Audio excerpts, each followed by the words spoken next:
Welcome to the Mrs. R Relevant Daily Draft Podcast, sponsored by the Draft Professors. I am joined today by three very esteemed draft professors. We have Clint, we have Steve, we have Taylor. We are going to be diving into some kick returners. That would be kickoff and punt returners. We're going to dive in here very shortly.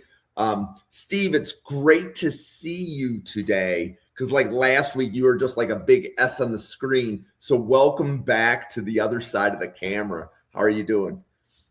Good. I actually didn't mind being a little incognito. Got to keep an eye on you guys, make some faces if I heard something I didn't like. But yeah, no, good to be back and, on camera with y'all. And Clint, I love the attitude of we'll just like hop on whichever podcast this week entertains you the best. I absolutely love that about you. So welcome back to Thursday night. Yeah, thanks. It's kind of a nice fit with the 3-year-old and the 1-year-old to be able to bounce around between Wednesday and Thursday a little bit. So I've appreciated it. So backstage, I was told that Taylor has the most comprehensive list of kick returners and punt returners. And Taylor, what do you want to tell us? Yeah. Okay. Well, I'll start with how this project got kind of on my mind. And to begin with, like during week 7 or 8 of the regular season, I went through and I combed through a bunch of data of the kick returners that were returning kicks in the NFL so far up to that point in the season. So it was around 55 total players. And I found some interesting numbers specifically about where these guys went to school. And I know Steve mentioned it backstage about how many small school guys that you're about to hear, but that's because 30 of the 55 players that are returning kicks, like these are the most returned kicks in the NFL. Those are coming from non-Division I FBS schools. So like some examples would be Brandon Codrington from North Carolina Central, Dylan Laub, New Hampshire, Jacob Sailors, East Tennessee State, DeAndre Carter, Sacramento State, Cameron Johnson, Barton College, Ashton Doolin, who's returned kicks for a decent amount of time in Indianapolis, Malone, Rashid Shaheed just returned one in the NFC divisional round, Weber State. So that's what I found the most in my research. Nearly half of the top 55 kick returners come from outside the Power 4 level, with 1 in every 4 coming from outside Division I. I think I said my numbers wrong originally, but 1 in every 4 is coming from outside of Division I. And that to me is remarkable. And we just have to find those guys that have put up a ton of all-purpose yards. The most correlated factor that I could find was kick return touchdown, combined kick and punt return touchdowns in college. In terms of success in the NFL, it was those undrafted guys had almost 2 career touchdowns in college on average between kick return and punt return. So a lot of these guys that you want on your NFL roster are guys that have returned kick for touchdowns. That is seen in almost every single level of where you're drafted. It doesn't matter. If you're drafted on day 2, a lot of times some guys like Tank Bigsby, right? Like those guys were drafted for a specific role in the offense, and maybe now they've just reverted to kick returner, and that's kind of where they've gained their specialty, but they weren't originally looked at like that. So there's a lot of data I found. I thought it was very interesting. It's on my site, footballwithchaw.com. It's a very, very fun article. There's nice, colorful graphs and everything like that. So, I got a pretty deep list, but I want to hear Steve talk about Colin Lacey. That's where I want to start. I think he's probably the most well-known returner in this class, or one of them. So I just want to get him out of the way, and I kind of have some thoughts on him as well. Okay. So, yeah, let's dive in. Give me 1 second. There we go. Okay, so from Louisville, transferred there a couple of years ago from South Alabama. He's got, just in regular season, not including any postseason appearances, 34 total kickoff returns for a little over 800 yards, 1 touchdown. In the punt return game, he's also been a factor. 82 punt returns for 907 yards for 3 touchdowns. He has, in the regular season, muffed a few, about 5. But, small school, not small school, smaller size guy. I've got him at around 5'9", 180 pounds. compact. He's a quick, twitchy guy as a receiver and returner. He's built for short area agility. He is a senior. The production scaled up certainly with the competition moving, over from South Alabama over to Louisville. He's been healthy, which is good. There are some pretty decent grades on him. If you look at some of the popular sites that people use, but the things that I like about him outside of what the numbers have been is his short area burst, his vision, his competitiveness, just the instincts on the return, and playing through contact, perimeter blocking. These are all areas of improvement, but that's what I got on Lacy. So, Clint, have you evaluated Colin Lacy at wide receiver yet? Yeah, and I was going to kind of go there as far as, not being repetitive. I think for starters, we talk about him being, kind of that 5'8"-ish, 190 build, but he's muscular. I mean, there's some density, like Steve said, as far as fighting through contact, and a guy that has those things that he has to have at that size. Obviously the return ability we're talking about. And then he's good at releasing off the line of scrimmage, particularly in the short area. And going back to what we said about him being tough with the ball in his hands. I mean, I had him down for 12 forced missed tackles this year. Somebody that has a really good understanding for zone as well. And, obviously he's got to have that spatial awareness returning kickoffs and punts. And lastly, I just had that, he tracks the ball well and it's got good hands. He had less than a 6% drop rate this year.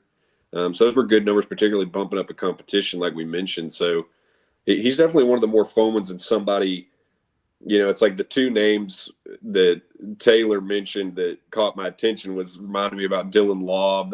He was a fun prospect coming out, small school guy that we had a lot of fun with. And then obviously Rashid Shaheed, the Falcons and me is real glad he's not in New Orleans anymore. But yeah, I mean, I think Lacy's one of those guys we could be on this episode next year and be like, man, that guy really had a good rookie year getting a spot, being a returner. But there's also some receiving upside that he's added to it. Yeah, and one of the things about Lacy, so that was very interesting. So he was one of the first wide receivers that Randall covered on Tuesdays, right? So meaning, we go through starting in October, we're breaking down the wide receiver class. And Lacy was one of the first two podcasts we did in October. I don't know if he was on the first show or the second, but Randall's like UDFA, but his kick returning might get him drafted. But then when Randall did his wide receiver board right after Thanksgiving, Lacy had shot up because once Chris Bell got hurt, he got more receiver reps.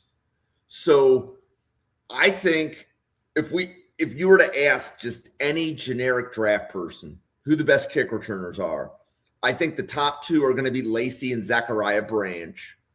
And Lacy has just this year alone 119 snaps on kick and punt returns.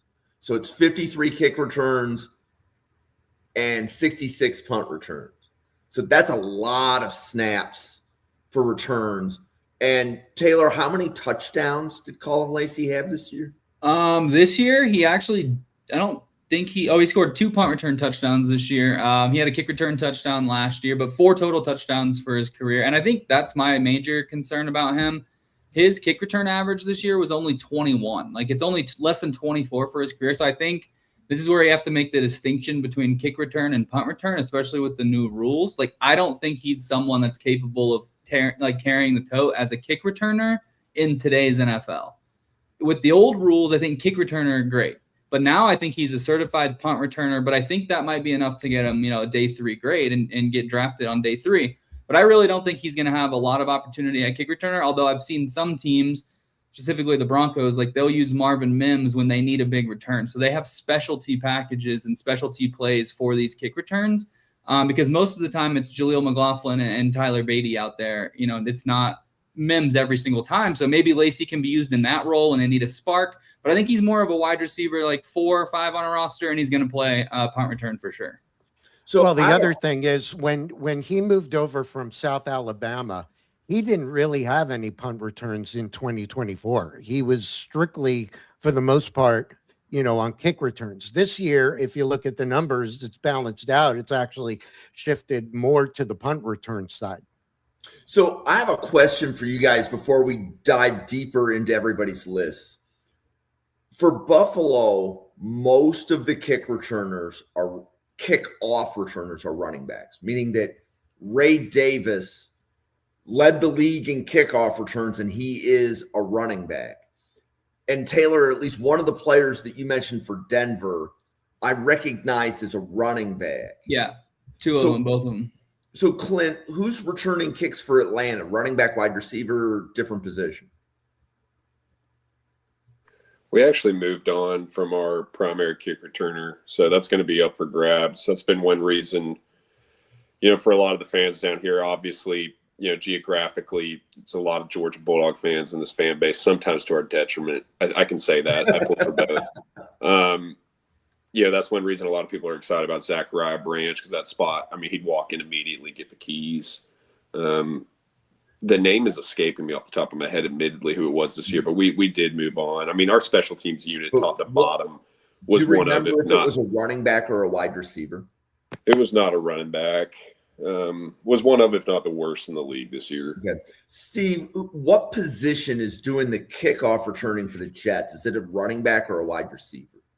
So it was in 2024, they brought in a guy from Minnesota, Kenny Nkwangu, who's a running back. And he did it, but he's had a lot of injury issues.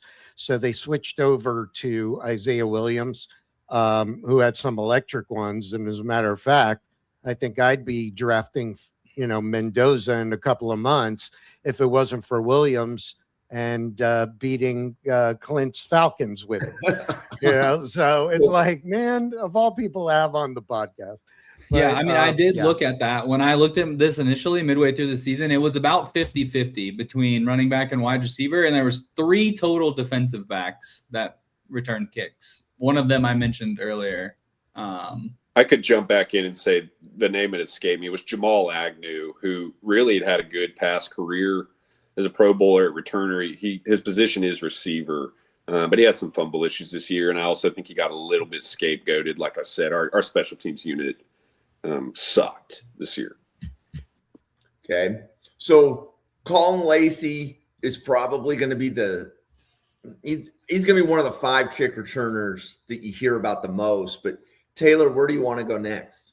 I'll go to Iowa, and I've talked about Caden Wheatgen several times as well on my page. I think he's an even bigger punt return weapon, but he averaged a little bit more yards per return on kick return than Lacey did. So 28.5 yards per kick return with a touchdown, and almost 27 yards per punt return, which is crazy. 3 touchdowns there, 6 total collegiate return touchdowns. That is top tier. You're up there with Kevontae Turpin in terms of how many kick return and punt return combined touchdowns you have. I just think he's someone that can play, and he's going to have a role in an offense for sure, because he has 22 carries for 129 yards in his career. So he's averaging 6 yards per carry. He's got a few receptions. He's got touchdowns. He can do kicks, punts, special teams. The dude's a gamer. I think Caden Wheatgen is going to be an awesome special teams player in the NFL. So Clint or Steve, did either of you guys have the Iowa returner on your radar? Yeah, I've got him. And Chaw, you nailed it. You're talking for a guy in 3 years with over 2,000 yards between kicks and punts, 3 touchdowns this year alone on punt returns, for 500, I think it was something like 550 yards, something like that. And, he's done more on that, but he did have 103-yard return this year on a kick return. Obviously for a touchdown. The ball security is good, very low issues with muffing, and even on the fair catches, there have been some guys, if you guys remember years ago, the Jets had a pretty good receiver in the mid 2000s, Jeremy Curley. We used to call him Fair Catch Curley, and he really didn't break away with too many of them. but it's good to see. I mean, for his career, he's only had about 30 fair catch punt. Now you see, you're giving me Rex Ryan flashbacks, because when Rex Ryan coached Buffalo, we used to say we don't have a punt returner, we have a punt catcher. Yeah. Yeah. But even in the postseason, he's had 8 postseason returns, almost 300 yards. He had another touchdown there, and he's just consistent as, I guess a good word would be, an explosive play generator, right? In these environments, he shows he's got the durability, and he is another, height-wise smaller guy. I think I got him at 5'8" and just under 200 pounds. Can check me on it. But, be able to maintain the performance under pressure, big game return resume for any of these NFL evaluators out there.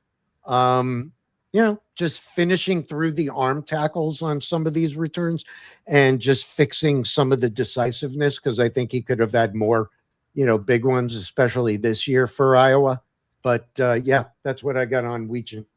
So, Clint, I know that you've got a couple of kick returners that are probably going to be day 2 picks. When you and I were texting earlier, you want to share a couple of the guys that you have? I would real quick just throw a note on Weechin. I mean, I think he's somebody that his best returning could be ahead of him. I mean, you're talking about a guy started at Iowa Western Community College, walked on at Iowa, has been back-to-back years, won the Jet Award as the nation's top returner. He could have some of his best football in front of him, just to the point of somebody's going to take a bet on the guy. How early would you take him, Clint? Because he is going to fill so many roles for special teams unit. I mean, he's definitely a day 3. I would imagine that specifically he'll be the last round or 2 if he gets drafted. Because, I mean, when you look at the receiver class, an average 36 receivers get taken. I think the depth in this class makes it where there will still be great value takes in the late 20s and 30s of receivers taken at the position that have higher upside there versus him being just kind of a supplemental to it. But it only takes one. I mean, I could see somebody like we just said, Dylan Laub as a rookie playing for the Raiders, returning kicks. Somebody like my Falcons that's got a specific need. I could see him getting his name called. And I'm pulling for him too. Yeah, I think he could go. I think someone might get a little antsy in round 5 and try to get their hands on some Caden Weeden. Yeah, but as far as throwing another name out there, we've kind of done two of the more descriptive. I think it'd be good to maybe just kind of do an easier one. Some of the bigger names, like you said, guys going day 2. Hell, I think this guy could go day 1. Casey Concepcion at A&M. He's had some great returns. This is a lazy take because he's only had a handful of returns, but it feels like he takes it to the barn, and I doubt anybody will let him do it. But I just wanted to mention Caleb Downs, a freak at that as well. And I had on here another name or two that are going to be day 2 guys. Dion Burks out of Oklahoma, kind of a spark plug guy. I really have him on our short list in Atlanta. More of that 5'9", 180s kind of build, who could fill that role and also give us some of that upside we need as far as a receiver 2. Yeah, I had him here at 5'9", 182. It's a vertical slot threat. He's another one we could throw on there. And then, an easy name to remember coming off of this college football playoff run is Keontae Scott, who I think is the best nickel in this class. It really was a really strong returner in his 22 starts as a DB at Auburn. Those are a couple of more of the obvious names. We already mentioned Zachariah Branch. I had a good list. I came in here of 10, and that's a few of the more kind of obvious top shelf ones.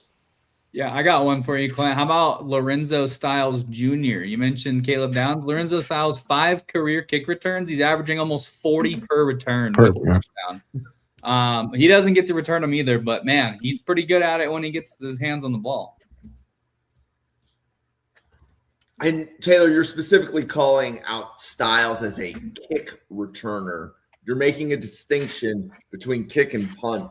And I think that's Yeah. where guys like He's only had about 36 punt return yards this past year. I don't have any record of him doing it prior. Yeah, so he is primarily kick. Yeah, I think that's where Casey Concepcion and Deion Burks are going to make their money. I don't think it's going to be on kick return. I just think the new rules, you just need someone bigger, physical, that can hold on to the ball and get you 25 to 28 yards. Like, you have to return it close to the 35 to even make it worth it, right? Like, that's why they changed the rule this year to where the touchback now over the end zone, if it doesn't land a landing zone, comes out to the 35. It was previously the 30 and nobody cared. It was just they're kicking it straight into the end zone because the value is better to just take it at the 30. So now at least it's a 35, and we've seen a record number of returns, which I think is awesome. But I think some of these smaller guys are going to be set for punt return, and then kind of that like specialty role when they need a big return on kick return. I think that's something where they draw up a play. They have a specific blocking scheme for this one kick returner. If that's Casey Concepcion, get him the ball, right? We're down by 7. We're going into the fourth quarter and we need a spark, right? Something like that. I think that's where some of these guys fit in a little bit better. And I think you're right onto something with the kick return shifting to more running back focused, right? Like, I think some of these guys, like I have both on my list, like running backs and wide receivers all together. But like a guy like Jadarian Price, for example, one of the best kick returners in all of college football, he projects as a top 10, top 5 for some people running back in this class, right? So that inevitably hurts his kick return stock because he's probably going to go day 2 with an expectation of a role on offense, which is going to limit his kick return chances. Think, early career. Trying to get some names on here. Tank Bigsby is one that kind of switched over. Kendre Miller was one who never really got an opportunity as a running back, but he's a returner, and he was returning this year before he got injured. So again, he is averaging 36 yards per return for his entire career. 3 total touchdowns. He averaged 38 yards per kick return in 2025 with 2 touchdowns. Like, he was an absolute difference maker in the USC game specifically. So like, you see him show up, you see it against big time talent, and you see him making just electric plays. And I think he's destined for day 2. So I don't know how much of a kick return, he's going to be, but if he, for some reason, can't get carries in the offense, like they're going to have to get him the ball on the kick return. Yeah. I think too, you could even throw that back to a name I mentioned earlier, talking about Atlanta. I talked about Jamal Agnew being the returner this year, ultimately got let go, even having been a previous Pro Bowler at the position more in his time with the Jags. I mean, he was 5'10", 178 and had some fumble issues. So as far as the evolution of the position to us talking about a guy, I know I've said his name 2 or 3 times, but Dylan Laub with the Raiders being that stocky, small school running back, it's a great mention. And, it also made me think when I was kind of looking at my list as far as running back at the position, I know another one worth mentioning is Damon Claiborne out of Wake Forest, 5'10", 195, 200. The guy that had 5 yards per carry, 10 touchdowns, over 900 yards rushing this year. I think if you looked league-wide, he's definitely going to be a top 10 back across the league. You mentioned Jatarian Price. I mean, hell, man, I've seen people, at this point in the draft process that have him as high as a top 3 running back in this class. I mean, people are really, really excited about him. Just to even further say, it's like, oh, yeah, guys with that kind of level of talent. But Claiborne's another one I threw in there going into this as far as kickoff returns this year. This year he didn't really get to do it as much, but I mean, 2023, 2024, he had 21 attempts for about 570 yards and 2 touchdowns. That's another name I'd throw in there that will go lower than Price, but it's similar kind of thought process as somebody that's going to primarily be taken. It's going to be taken for their position first, but could just be supplemental. But no, that's a great point. And it's interesting too, when we even discuss receivers at the position, to look at that size difference. Like, you could take Burks as the lesser point there versus some other names we'll get to that are heavier guys. Yeah, and I think something else to add to that, right? So one of the differences, I think, in the NFL relative to college is because the NFL rosters are like 50% smaller, right? You can have 100 players on the sideline in college. You're only going to be able to have 53 dressed for an NFL game.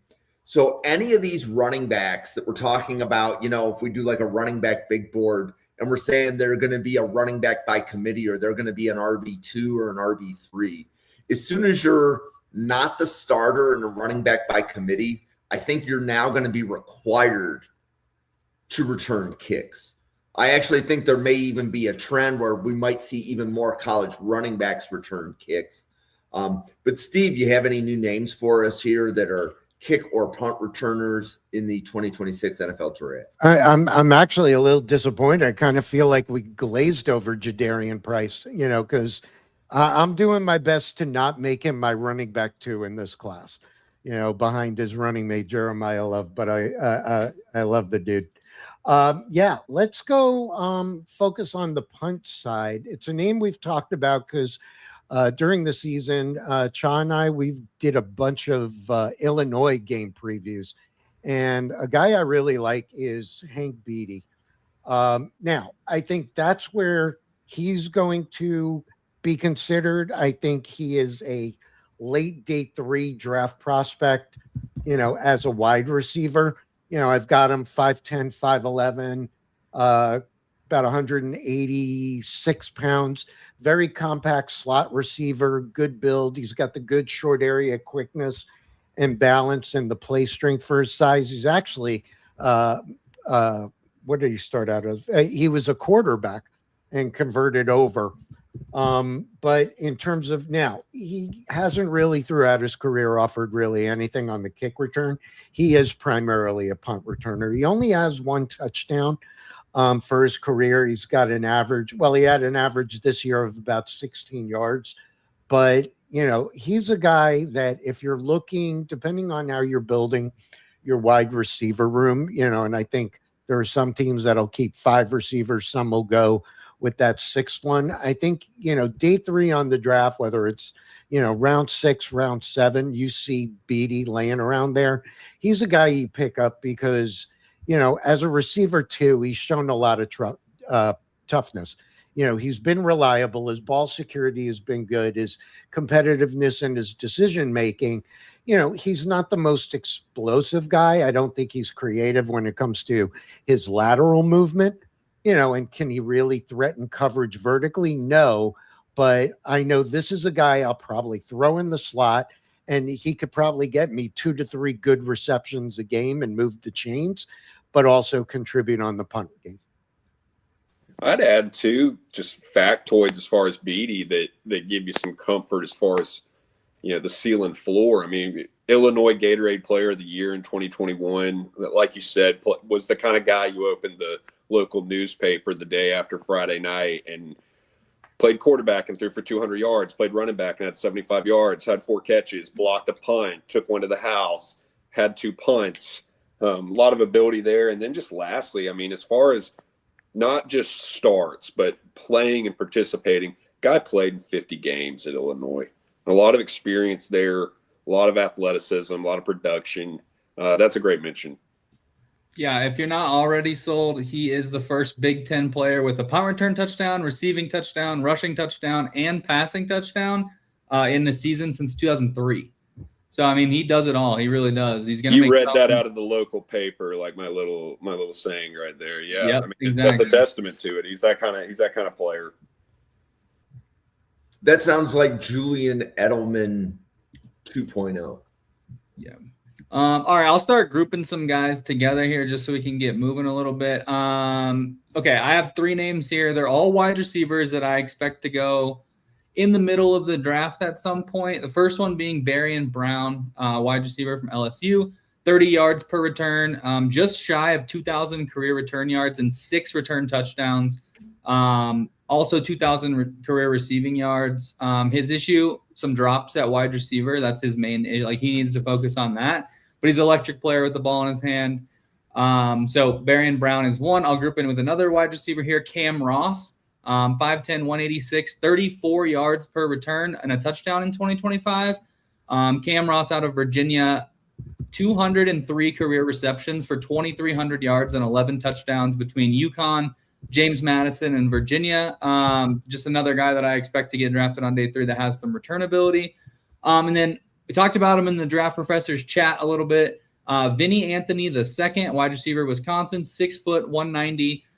He's averaging 28 yards per return, 1 touchdown, which he scored versus Alabama, 94 yards. They were down 28-0 when that happens, but that's not really relevant, is it? 80 career receptions, 1,100 yards, 5 touchdowns. He's honestly a pretty good separator at wide receiver. I think his route running was honestly kind of impressive when I watched some of the tape.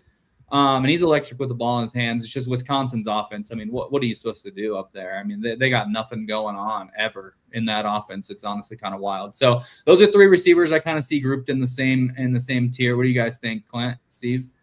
I'd jump out with Barry and Brown. I mean, for starters, the dude can haul ass, for one thing. He's somebody that will go hang a number in Indianapolis. Back-to-back Tennessee State champion in the 100 meters and 200 meters. And that's the kind of thing, man, I don't care what your high school is. I don't care what your size is. You're winning the 100 meter and 200 meter in a state in the South. You can haul ass. I think that's a good start. 37 starts in the SEC between Kentucky and LSU. Real durable player. I mean, made all SEC freshmen. Then to this point, being first and second team all SEC as a returner, doing it all throughout his career. And then there's some versatility there as far as receiver. He's played inside in the slot, played outside, 5'11", 185, got a nice body habitus.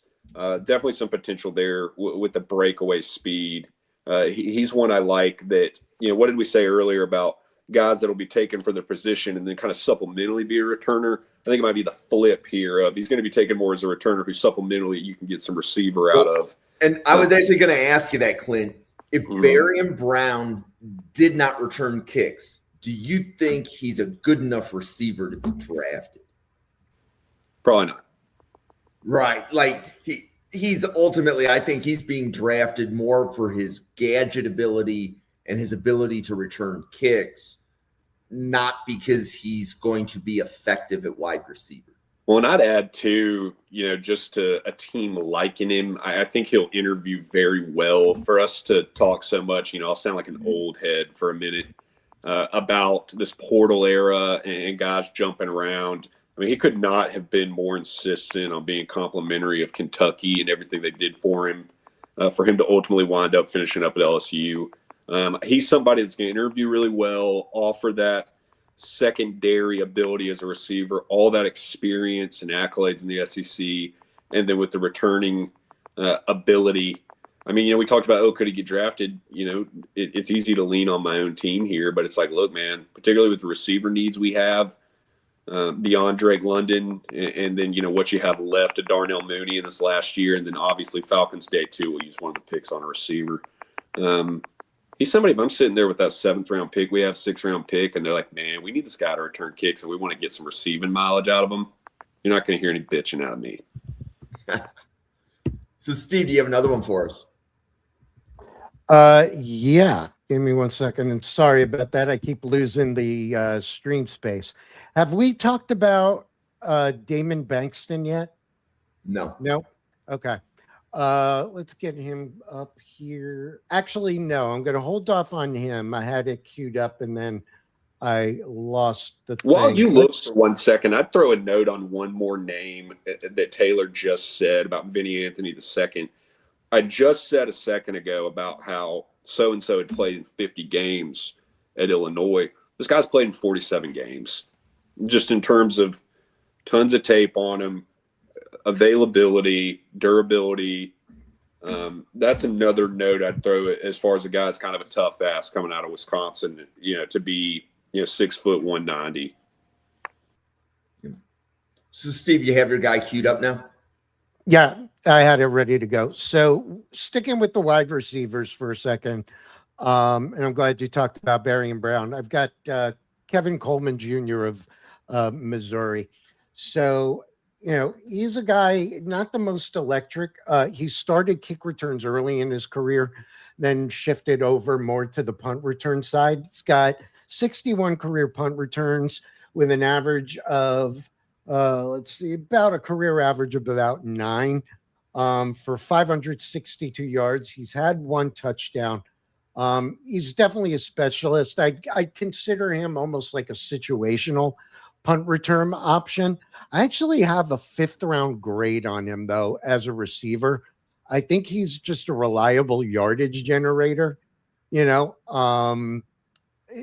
volume, comparable usage style to, think about a guy, DeAndre Carter, in that type role going back a way bit. But, I think he's another guy. There's good ball security there. He's contributed on returns in the postseason during, the bowls. He's proven himself. And like I said, I've got a 5th round grade on him. I don't have his regular season numbers as a wide receiver. Maybe Clint or Chalk could throw that in. What about you guys?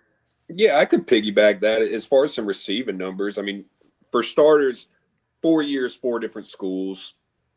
There'll be a lot of perspective there. Started at Jackson State, went to Louisville, went to Mississippi State, went to Missouri. But between all that time, I mean, he's got 200 catches, 2,500 yards, average 12.7 as far as per catch. Pardon me, I've got the hiccups now I got to see about. And 12 receiving touchdowns. If I told you that Atlanta signed Rex Ryan as a defensive coordinator, would that scare the hiccups out of you? I don't know. They want to talk to Joe Douglas for the general manager. Well, that should scare you right there. Yeah. Him and Dave Caldwell, some of the most accomplished general managers in league history. Yeah. We tried, Clint. We're trying to help with the hiccups. I'm a hold your breath guy. I will when I finish right here. But Coleman's somebody I'm really excited as far as kind of a yak slot guy to see in Mobile that I think we can walk away at the end of the week being like that guy boosted his stock a little bit, looked good. He's an interesting one. And you mentioned 5th round for him. He's a little bit of a culty prospect. Like I see some people that are really into Coleman and some people who really aren't. It'll be interesting to see how that wave kind of levels out as far as where he ultimately goes in the league. But that's a great mention. Well, Taylor, do you have? I'm going to hold my breath till I pass out now. No, I think he's just one of those guys who didn't get any kick returns in 2025, right? Like he's a punt return guy, like Steve mentioned, specialty punt returner. So that's what I see for him as well. Okay, I'll stick with wide receivers here. I'll just do 3 rapid fire names because these are guys that I think are undrafted most likely, but they really have a chance to stick if their returns can help them. The first one being Devin Gandy, wide receiver from Louisiana Tech. He's 5'11", 165, so a little on the lean side. But he has 3 career kick return touchdowns. He was a 3-year player at Sacramento. Then he transferred to Louisiana Tech for 2025. 1,200 career receiving yards, 7 career touchdowns. So just a guy that maybe could be able to latch on in that return role. Another one, and these are guys that just like have shined in small doses in college. Alontae Brown is another one. Wide receiver from Michigan State. He's a 6th-year player, 5'11", 196. Started his career at Nebraska, transferred to Michigan State in 2023. He only has 27 career catches, but over the last 2 seasons, and it's on very limited kick returns, he averages 42 yards per kick return. So when the ball's in his hands, when he's healthy, he makes plays. I think he only played 3 games in 2025. And I think he's requesting a medical waiver to potentially play again in 2026. So not 100% declared for the draft yet. Just the name that I wanted to mention. And then sticking with wide receivers here, Samir Hagans from Duke, wide receiver as well, 5'10", 195. Didn't return any kicks until week 6, and then he averaged 30.5 yards per return over the rest of the season, scored a touchdown.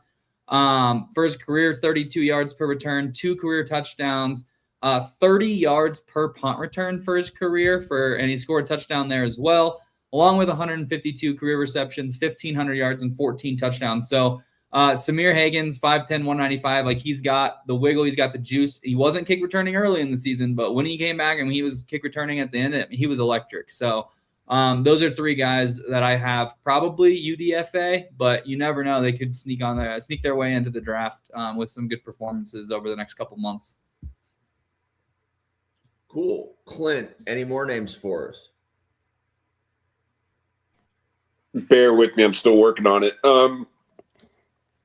I'd throw Aaron Anderson out of LSU in there too. 5'8", 188, a guy who you would think is a surprising early declare, but I think part of that might be an example of you are what you are. You're going to get picked here this year. You're going to get picked here next year kind of guy. But, his profile was interesting to me. I mean, 5-star recruit, even at that size, signed with Alabama out of New Orleans to ultimately end up back at LSU. But, I mean, you dig back over 6,000 total yards in high school, and this was the one that knocked me on my ass. 20 return touchdowns in high school. I'd say that's video game, but that's not even video game. Played a lot of games the last three years. Got him at about 35 games played, even with some little injury hiccups the last 3 years. Real dense player. Really got vertical speed. I think he's somebody that – and wiggle to it as well. I mean, this year had 20 missed tackles forced. And I think I would kind of toss him back as well as what I said about somebody I think we can walk out of Mobile saying they had a good week and boosted his stock. Somebody that I think we can look at and say, is he probably more supplemental as a receiver than as an initial returner? Maybe so. I think, absorbs contact well. For a 53 spot, I think there's a lot of experience, a lot of pedigree to build off of. I mean, I really think that this, and just from hearing from those I know involved in Alabama football, they were not happy to see go and return to LSU. LSU had some serious return ability this year. He's another name I had on my short little list going into the episode that I'd throw out. Cool. Steve, more names for kick or punt returners? Yeah, I'm going to throw two running back names out there. I'm going to start with out of University of Central Florida, straight down the line from Universal and Disney World, Jaden Nixon. Definitely a return specialist. I have him 5'10", 200 pounds. Love that build. Very well built running back, very strong lower body density, with good balance, and he's got functional long speed. His frame supports a heavy return volume. He is a senior. He's only been at UCF for this year. He started his college career at Oklahoma State and then I think it was Western Michigan. But he has not done anything with the punt returns. He is a kick returner. He has had nearly 70 returns in his college career for almost 6,800 yards and 2 touchdowns. He's been their primary, kickoff returner at Central Florida. He's decisive, a physical runner. He puts a lot of priority on ball security and being efficient in a north-south game. He's consistently as a runner, presses his blocks. He takes what's available and he finishes forward. In terms of being able to make a roster, as a running back, I haven't decided if I've got, a late day 3 or if he might be a priority free agent. But, the explosiveness that this dude has, I think it's just good enough that he's got to turn some heads. And then I had touched on his name a little bit ago. I just want to make sure I have the actual stats. But that's Damon Bankston, another running back. This is out of New Mexico. He was a situational punt return option, but, he made his money, quote unquote, on kick returns. Very much a depth skill player with, excellent return value. In the postseason, he did have 100-yard kickoff return touchdown against Minnesota.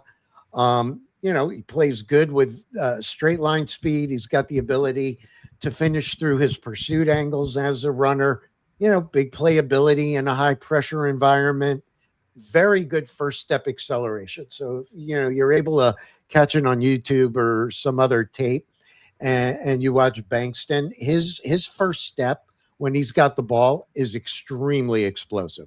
He's got very strong top end speed once he gets in the open field and just really able to set up blocks at another level. Either of you guys have anything on Bankston or Nixon?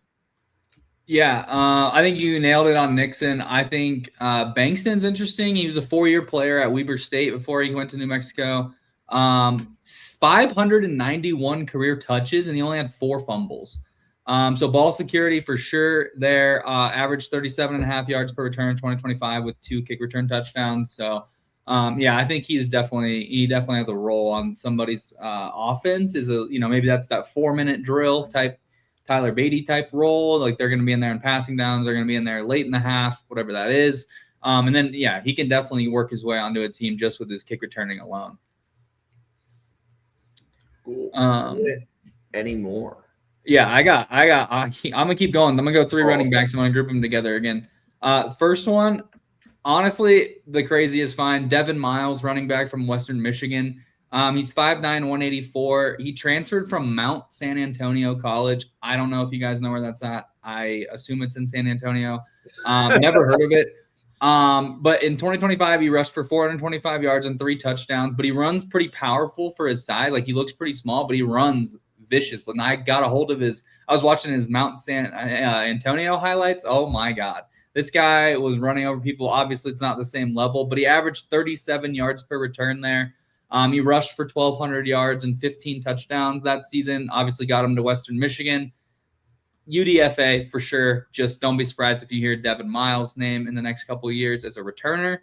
And then Julian Gray, running back from Liberty, 5'11", 195, almost 30 yards per return with a touchdown, 1,500 kick return yards, 2 career touchdowns. But I really think where he's going to make his money in the NFL is as a change of pace back. He had 55 career receptions for 608 yards and 4 touchdowns. So tripled basically his rushing yards with receiving yards as a running back. So he's an interesting prospect to me. And then my favorite, I got to get this guy on my team. I got to get him on the Denver Broncos.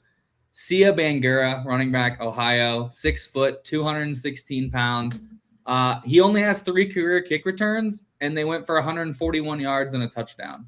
His first ever kick return was a touchdown in college, but he's rushed for almost 3,400 career yards, 37 touchdowns. He has 63 career receptions for 500 yards and 3 touchdowns, like 40 career touchdowns. I mean, that's just the player that I need as a power back, 6 foot, 216. Like, he's running through tackles. I think that's kind of where the new kick return rule is trending, guys like that. So yeah, Sia Bangura, I mean, that guy is awesome. I would highly recommend anyone go watch his tape. He's a fun player. So Clint, we'll go around the horn one more time. Any more kick or punt returners you'd like to bring to everybody's attention? Yeah, I'll go the antithesis of Taylor's larger size. Desmond Reed out of Pitt. This guy's going to be like more of the 5'6", 170, 175 kind of player. But he's a do-it-all. I mean, it's strictly punt returns, not going to do any kick returns. But when you look at his punt returns the last 2 years, 18 punt returns, 264 yards, 2 touchdowns. Got a long of 78 and 24, a long of 88 and 25. Real spark plug player. And when you look at his 4 years between Western Carolina and Pitt, as far as a running back, I mean, averaged 6 yards a carry, nearly 3,000 yards, 4 touchdowns. But really, in this modern NFL, as a running back 3, kind of a Kenny Gainwell habitus kind of style player. I mean, 117 receptions, nearly 1,400 yards, 7 touchdowns, 12 yards a catch. I think between those 3 facets, he's somebody who's going to get taken late day 3. I mean, obviously the size isn't exciting. He looks about, like the classics, like a Darren Sproles out there, not as buff. But there's so much to offer there. Like I said, as a running back 3, change of pace back with receiving ability out of the backfield. Had him down for 20 missed tackles forced this year at Pitt. He's somebody that's really exciting to me. I think he had a good week. He was on the Hula Bowl team. I need to look at my notes and see if he's in either of these bowl games. No, I believe Hula was his one, but and got real breakaway speed. I mean, the things he has to have at that size he has. He's got track speed. He's multifaceted as a receiver, a running back, a punt returner. Tough kid. He's played at a high level at Pitt the last 2 years. Been first team all conference as a running back and as a return specialist. That's another fun one I'd kind of throw in there as a smaller guy that has carved out enough roles to put himself in a position to get a spot. Yeah, I'm glad you mentioned him. Despite the size, I also like him as a running back because he's got that low center of gravity. As a running back, he's got such great twitch and balance and really good change of direction ability. So he's not built for power, but he's built for space and quickness. And I think he's a day 3 guy for sure. And Steve, anybody else that you want to throw out there? Yeah, I got one more, another wide receiver, and hoping Chalk can add some additional color because he plays for Kansas, and that's Emmanuel Henderson Jr. I'd probably call him a return specialist first and then a wide receiver second. But it's interesting because I thought I had him down as one of the bigger ones that just slightly over 6 foot. So got to check it. But then I've also seen something that said he's under 6 foot. But yeah, he came over from Alabama, and that's a big deal, right? You're moving over from the Crimson Tide. Former 4-star recruit. He was an elite high school sprinter, very much a speed-based prospect. His value is tied directly to how explosive he is. In terms of his returning for his career, just under 500, just under 600 yards. 1 touchdown. The touchdown did come this year. He did have a 94-yard return earlier in the regular season. But I think he's got legitimate top-end speed. Once he's in the open field, he could certainly separate, in terms of pursuit. I think he's good with the ball in his hands. He knows how to take care of it. He's confident bringing the kicks out when the space is available. I'm not sure about his vision. He could certainly, flip the field position and, be when the lanes are open, right? I don't know that he's a guy who will open lanes, but if the lanes are open for him, he'll take it. Shaw, you got anything on him? No, not much other than he went to KU, so we're not disappointed to see him go into the NFL draft. No, I actually like him. I think he's fun. The Alabama transfer. I think he achieved a little bit at KU this year is what people were expecting, obviously transferring from Bama, but that whole operation over there at KU is just an absolute mess at all times. So I'm going to go rapid fire, 5 names. They're all non-FBS. Like I talked about at the beginning of the show, FBS guy, like half of the returners in the NFL are not from Division I FBS. So I went through some FCS names and I have Josh Pitzenberger, running back from Yale. He ran for 3,400 career yards and 45 career touchdowns. Production. Like he might be someone that can make a roster in the NFL as a third running back. Think George Halani, right? Someone in that form it was supposed to be Damian Martinez. They drafted Damian Martinez in the 7th round. Well, here comes George Halani, nailing kick return under the new rules, being that third back and for them. And that worked in Seattle, right? So that's a player that could be in that role. Couple wide receivers here. Brandon Hayes from Southeastern Louisiana started his career at Southern Miss. But he was first team All Southland kick returner in 2024, 30 yards per return, multiple touchdowns in 2025. Then we'll go to Colby Katzis, wide receiver, Northern Arizona. Started his career at Pittsburgh State, where he had a 98-yard kick return for a touchdown in the 2022 Division II playoffs before transferring to Northern Arizona. But 95 receptions, 1,500 yards, 12 touchdowns in 2 seasons, 30 yards per return.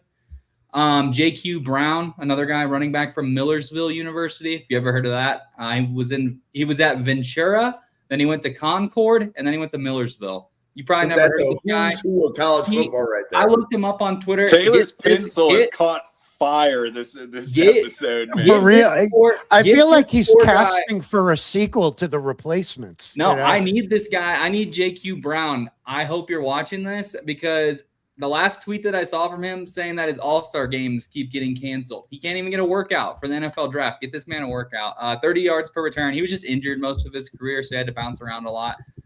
Pretty electric, though, with the ball in his hands. And then the guy that I'm going to make my guy die on the hill for here is Rodney Hammond Jr., running back from Sacramento State. 4 years at Pittsburgh. 4 years at Pittsburgh where he rushed for 1,500 yards. We just talked about Desmond Reed. This guy scored 14 touchdowns. Transfers down to Sacramento State. He rushed for 100 yards in 7 of his last 8 games. Scored 2 rushing touchdowns or more in 5 of his last 7. He just screams prototypical new NFL kick returner with the production at the small school. Obviously played running back at a very high level at both Pitt and then Sacramento State. So, Rodney Hammond Jr., I'm putting my stamp on him right now. Taylor, first of all, if you are watching this podcast, the link to Taylor's Substack is in the chat. And a lot of let me rephrase that. All of the players mentioned on the podcast are in the article, but there's players in the article that we haven't even talked about. We're just, we're kind of at time. Like Taylor, this was really well researched. Like you had Clint's eyes, like you got Clint fired up. I'll tell you got a good laugh out of me. I don't say this condescendingly. You got a good laugh out of me out of what was his name? Pettyberger out of Yale. I was like, dude, let me tell you, that's digging deep. Josh Pitzenberger. That's digging deep, and that's somebody that it's like, you know what? Feel comfort in the fact that he's going to be a hell of a mutual fund manager if he doesn't get drafted by the league here. I'm telling you, go look this guy up. He is absolutely jacked. Josh Pitzenberger, Yale, another dude. I want to put my stamp on him too. That guy. Awesome. You put your stamp as your guy being Rodney Hammond Jr. out of Sacramento State. I had him in my notes as well. That was the name that stood out the most to me. So it was interesting that you kind of said that was your guy. And was a good high-level 3-star recruit coming out of Booker T. Washington in Virginia when he signed with Pitt. So, I mean, some good background and somebody that went to a really interesting Sacramento State program here in the last year or two. That was a really good last mention. Well, why don't we pause for podcaster identification? So, Steve, you want to tell everybody about all of the draft content and Jets content that you make? Yeah, so it's not that much Jet content. It's more around the NFL because until there's, a lifetime from now when the Jets are actually meaningful to have content, as I frequently joke on the show, we start doing our mock drafts during training camp. Anyway, but the Twitter and YouTube handle is below at Steve_NFL. And that'll direct you. I've got a Substack, got the YouTube channel. And that's where you can find me. Clint. Yeah, it's a one-stop shop. Easy to find me at my Twitter. It's my namesake, Clint Goss, or my handle at NFL Draft Dome. Primarily draft.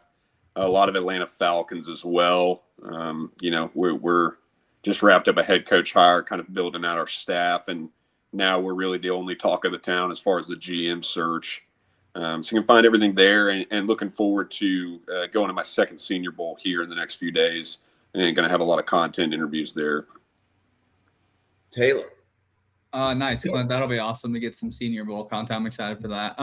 Okay, so you can find me at footballwithchild.com for all my articles, written stuff. Twitter right down there below. Follow me over there. This article that spurred this entire conversation, all the data from all the NFL kick returners that I looked at, where they went to college, all-purpose yards, all-purpose touchdowns in college as well. How that translates into the new kick return rules, that is on my page as well. So go check that out for sure. Back to you, Jim. Okay, so I first want to thank Taylor, Clint, and Steve for prepping for this podcast. You guys were the ones that made this show, and I want to give Taylor an extra 3 stars for the day because your Substack article, I was reading portions of it while we were podcasting to make sure I spelled some names right. So I actually added a few players to the Draft Professor Simulator while we were podcasting. So all 3 of you guys, great job. I also want to tell you that on Friday, we have a 32-person mock. And if you want to draft for your team, go to the Draft Professor Twitter page at NFL Draft Fanatic right here. I'm pointing to it. At NFL Draft Fanatic. No, I am Fanatic. You go to the pinned post, you can draft for your team. So we'll have 2 people on the podcast, Price Carter from Arrowhead Addict and EJ Holt from Draft Professors will be on the podcast discussing every pick. We will probably see Steve in the chat and several other draft professors that you know and love in the chat making picks for some different teams. But there's still plenty of teams left that you can draft for. So just go to the Draft Professor Twitter page and you can sign up. And then a week from Friday, Clint will actually be one of the podcasters during the mock. So again, come on in, check us out. It is by far one of the best podcasts the Draft Professor does every week. And you'll also see Randy, who's here in the chat drafting for the Patriots. And I'm looking to see, and that would fill out who's in the chat right now. For everybody watching, thank you for stopping by. For the 110 podcasters at the Draft Professor, for Clint, Taylor, Steve, and myself, thank you so much for watching. We will see you on a podcast in an hour where we're going to talk about how the Los Angeles Rams went to the Super Bowl, tore down their roster, and built it back up into a Final Four team. That's going to come at you live at 9 o'clock. Thank you, everybody.